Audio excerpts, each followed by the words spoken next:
let your plans be dark and impenetrable as night. And when you move, fall like a thunderbolt.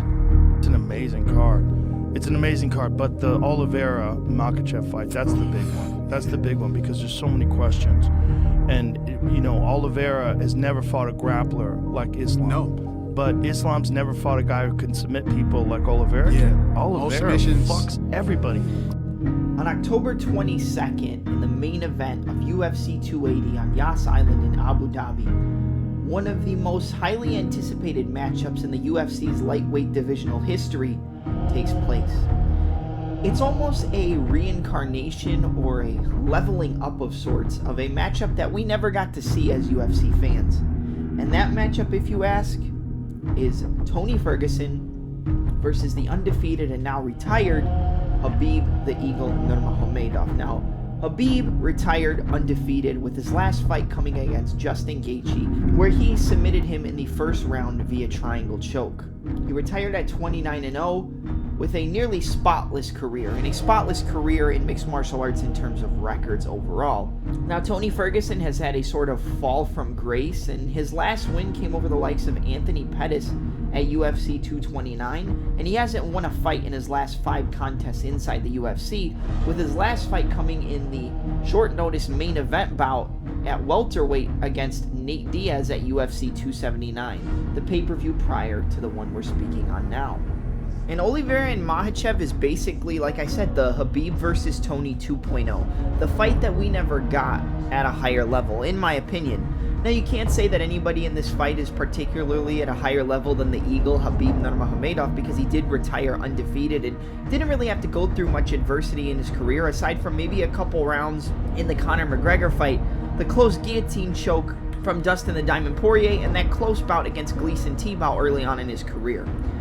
However, I feel like as well-rounded mixed martial artists, I feel like Islam Makhachev is a more well-rounded fighter than Khabib was. And I'm not saying he's more dominant in the grappling or better when it comes to the positional control and the dominance on the mat, but he seems to be more comfortable on the feet than Khabib was and can mix it up. And if the takedowns don't come for him, which usually 9 out of 10 times they do, he can mix it up on the feet for a little bit longer than Khabib would have liked to entertain it, even though towards the end of his career he did get a little bit more comfortable in that regard.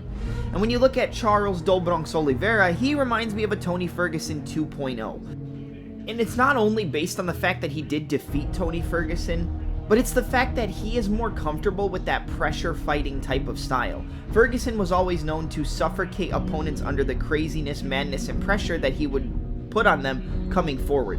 Oliveira is the same way, but he's much more technically sound and a lot sharper in the strikes and grappling exchanges that he likes to portray on the feet, or if he's using those striking exchanges to close the distance and take the opponent down to the mat in his wheelhouse. Now, I think that this is probably one of the highest level fights in mixed martial arts. You have Charles Dombrowski Oliveira, who sits with a record of 33 victories and 8 defeats. 21 of those victories come by way of submission, 3 by decision, and 9 by KO and TKO. When you look at Islam Makhachev, 22 victories, only 1 defeat where he got TKO'd by Adriano Martins. But out of those 22 victories, 10 come by submission, 8 by decision, and 4 by KO and TKO. Now, both of these guys are dominant in their regard, but you have to look at the fact that I don't believe that Oliveira, as a champion or a challenger before he won the gold, has faced a man with the grappling prowess of a Islam Makhachev. The heavy Dagestani style of wrestling, the top pressure, the lack of space that anybody with that Dagestani style of wrestling gives you, and the ability to lock up submissions in the blink of an eye. It's the pace and pressure, the top pressure, the control, and the dominance that Islam portrays. But on that same level, Makhachev has never faced anybody with the grappling and Brazilian Jiu-Jitsu accolades of a Charles Dombrowski Oliveira. A man that, if Islam does get him down in his wheelhouse, can submit him in the blink of an eye. Whether it's an omoplata, an armbar, a guillotine, a Peruvian necktie, a triangle, a rear naked choke, you name it. The minute Islam takes Oliveira down to the ground, he's going to be in danger from the beginning until the end. Unless Islam can nullify him just like he has everybody else in his mixed martial arts career. This fight brings up the age-old question of who wins in a battle of grappler versus wrestler. A lot of the times, it's the wrestler who can control the position, which stops the grappler and jiu-jitsu expert, or specialist you could say, from getting the submission. A lot of times, whenever you train, you're taught position before submission. And the thing with these Dagestani style of wrestlers, and just wrestlers in general when they go up against Brazilian Jiu-Jitsu artists, is although it may nullify the head on the outside, double leg and running the pipe, or the head on the outside single because of the guillotine threat, they're able to get better position on the grappler, which takes the grappler out of their realm, stops them from being able to get the submission. It's a lot of the times position over submission, and Islam is one of the best at getting top position, getting dominant position, whether it's in the mount, side control, the crucifix, the half guard, or taking your back and sinking the hooks in, and then using that position to eventually lock up a submission. When it comes to the striking aspects of the fight, although I believe that Islam is competent on the feet and he uses his movement very well and the ability to get the outside foot on his opponent to then, set up his takedown offense or wrestling offense, I think that he is just going to be a fish out of water on the feet against Oliveira. Oliveira is such a sharp striker. He went from being one of the best Brazilian Jiu-Jitsu artists in mixed martial arts to now being one of the best mixed martial artists all around and one of the most dangerous strikers on the feet. Showcased tenfold in his last fight against Justin Gaethje, where Gaethje said himself nobody had ever hit him harder than Charles Oliveira. Every time Oliveira touched him, he hurt him. Now, Gaethje's been in a lot of wars. He's been hit by some of the hardest punchers in the sport. But a compliment like that from Justin Gaethje is a big eye-opener going into this main event at UFC 280. Although I believe Makhachev can stay competitive for the first few rounds when it comes to the stand-up game, I feel like the longer he plays that game, the more it plays into Oliveira's wheelhouse. If the fight stays on the feet for longer than a few rounds, I expect Oliveira to light up Makhachev, whether it's with the beautiful 1-2s or the pull rear uppercuts that he likes to implement, or the front kicks, jabs, and jumping front kicks that he likes to land to the body and the head of his opponents, showcased in the fight against Kevin Lee, and showcased in some other bouts as well, including the Michael Chandler fight. Calf kicks have become a big weapon for Charles Oliveira recently in terms of his striking game. However, I don't really expect us to see much of the calf kicks from Oliveira in this fight against Makhachev, going off of what happened in the Dan Hooker fight, where the first calf kick that Hooker threw, Islam was able to crowd it, take him down, work to side control, and eventually lock up the Kimura submission.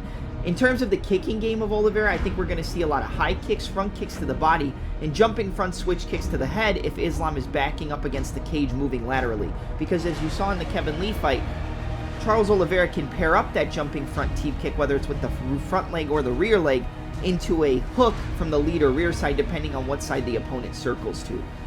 I don't expect things to go well for Islam if he keeps it on the feet, but does Islam ever really keep it on the feet? He only keeps it on the feet for as long as he wants to, but against Oliveira, even going to the ground is a danger zone for both men. The last thing I think we should touch on in this little preview for UFC 280 is the competition levels. I think one thing that Islam has that his protege or mentor in Khabib Nurmagomedov had to face in his career up until recently before his retirement was his competition level. A lot of people believe that Islam hasn't fought any solid guys and hasn't fought anybody in the top 10 of the UFC's 155-pound lightweight division. The only wins he has over a top 10 opponent would be Dan the Hangman Hooker, but after Dan Hooker lost the fight to Islam, things haven't really gone well for him in his UFC career, whether it's at 155 or 145 pounds. Aside from that win over Nasrat Haqparast, I think that Islam definitely hasn't fought nearly the level of competition that Charles Oliveira has. I mean, you look at Oliveira's resume, he's fought the likes of Paul Felder, Cub Swanson, Max Holloway, Justin Gaethje, Dustin Poirier, Michael Chandler, Kevin Lee, and the list goes on and on and on. Tony Ferguson, like we mentioned as well. The competition level for him compared to Islam is, you can't even compare it because they're on different planets. However, if you look at Islam's career, the only top level opponents that he's beaten recently would be Thiago Moises, Dan Hooker, and Bobby King Green. And you can't forget Arman Tsarukyan, who was the UFC debutant at the time, going up against Islam in his first fight in the UFC. But like I said, Khabib faced similar criticism until he got to that top level. And then once he got the opportunity to face those top 10 and top 5 opponents, he was able to smash through them just as easily as he did the guys at the lower end of the top 15 or just outside of the top 15.